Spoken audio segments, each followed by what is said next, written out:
Je vais vous expliquer les différentes étapes pour participer à une course d'orientation. Avant le jour de la course, je me préinscris par internet pour la compétition en rentrant mon nom, mon prénom et la catégorie du parcours qui m'intéresse.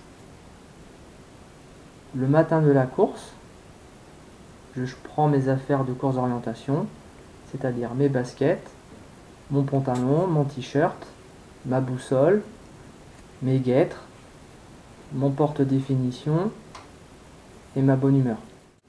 Sur place, je passe d'abord au stand accueil pour déclarer ma présence, payer mon inscription et récupérer mon ticket de course.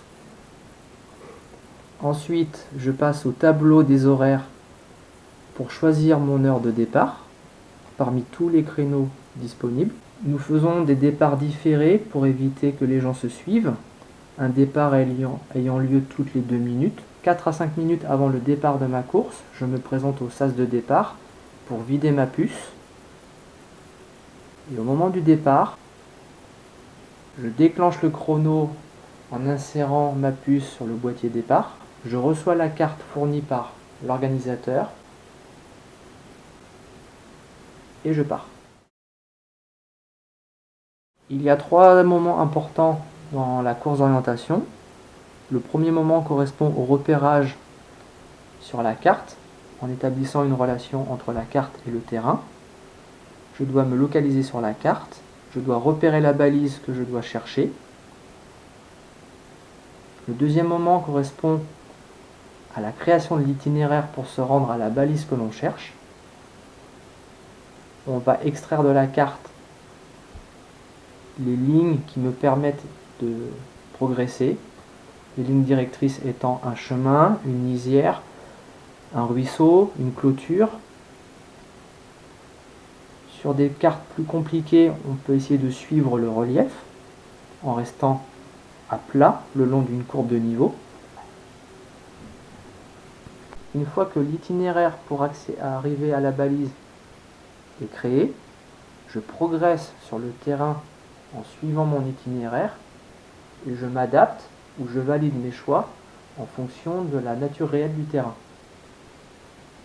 Lorsque j'arrive à une balise, je viens biper le boîtier qui est fixé à la balise du côté où le numéro de la balise est indiqué.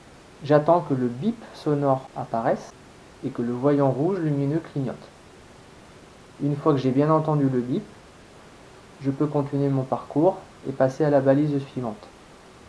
Une fois que la dernière balise a été trouvée et bipée, je dois aller jusqu'à la balise arrivée qui, elle, arrête le chronomètre. Au stand informatique, je vide ma puce dans un boîtier de lecture, relié à un ordinateur et une imprimante. Automatiquement, un ticket de contrôle va être imprimé avec l'heure de passage à toutes les balises et le temps total de mon parcours. Lorsque le club organise une course d'orientation, il met à disposition un écran d'affichage informatique où l'on peut voir en temps réel son résultat par rapport à tous les coureurs qui sont déjà arrivés. À chaque arrivée de nouveaux coureurs, le résultat est rafraîchi et l'on peut ainsi connaître notre position en temps réel. Dans le cas où l'orienteur décide d'abandonner la course, parce qu'il s'est blessé, parce qu'il en a marre, qu'il se sent perdu ou qu'il veut rentrer, il est très important qu'il passe au poste informatique pour déclarer son retour. On peut ainsi savoir qu'il a arrêté. On considère donc qu'il n'est plus sur le terrain, il n'est pas nécessaire pour nous de l'attendre ou d'aller le chercher ou d'appeler le secours. Lors d'une course, si vous vous sentez perdu ou que vous ne savez pas où vous vous trouvez sur la carte ou sur le terrain, n'hésitez pas à demander à un coureur que vous rencontrez sur votre itinéraire de vous expliquer où vous vous situez sur la carte.